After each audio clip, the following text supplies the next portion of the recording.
Start. SSE is supplier of electricity at notified tariff rate.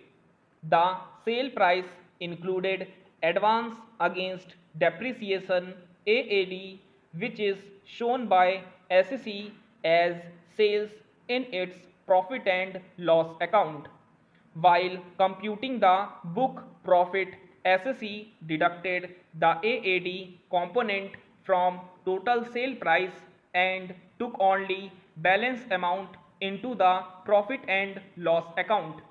According to the authority for advance rulings, reduction of AAD from the sales was reserve which had to be added back on the basis of clause B of explanation 1 to section 115 JB of the Income Tax Act 1961.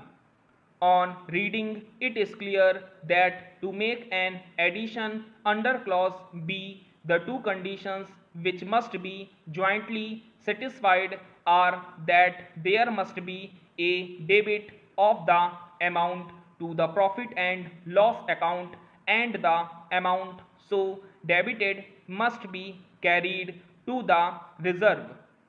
Since the amount of AAD is reduced from sales, there is no debit in the profit and loss account.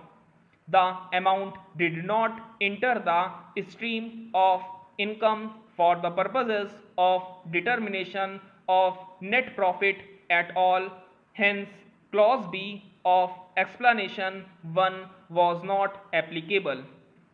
There are broadly two types of reserves: those that are routed through profit and loss account, for example a capital reserve such as share premium account. AAD is not a reserve. It is not appropriation of profits. It is an amount that is under obligation right from the inception to get adjusted in the future, hence cannot be designated as a reserve.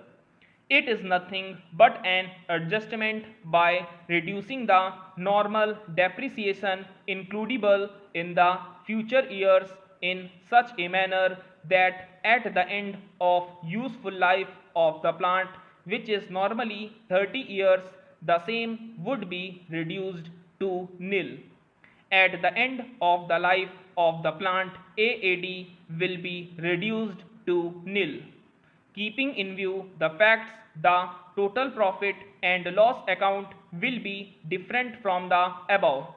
In fact, Schedule 12A to the balance sheet for the financial years 2004-5 onwards indicated recouping AAD income received in advance. It is a timing difference and represents adjustment in future which is inbuilt in the mechanism notified by the Income Tax Department.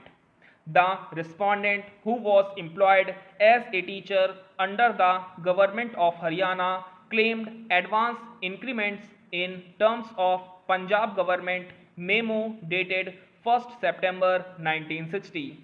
The Director of Secondary Education Haryana rejected the claim on the premise that in terms of Rule 10 of the Punjab Education Service Class 3rd School Cadre Rules 195, the pay scales of the teachers were subject to variation from time to time, and since the state of Haryana revised the pay scales of various categories of teachers with effect from 1st December 1967, memo dated 1st September 1960 stood superseded. Stop.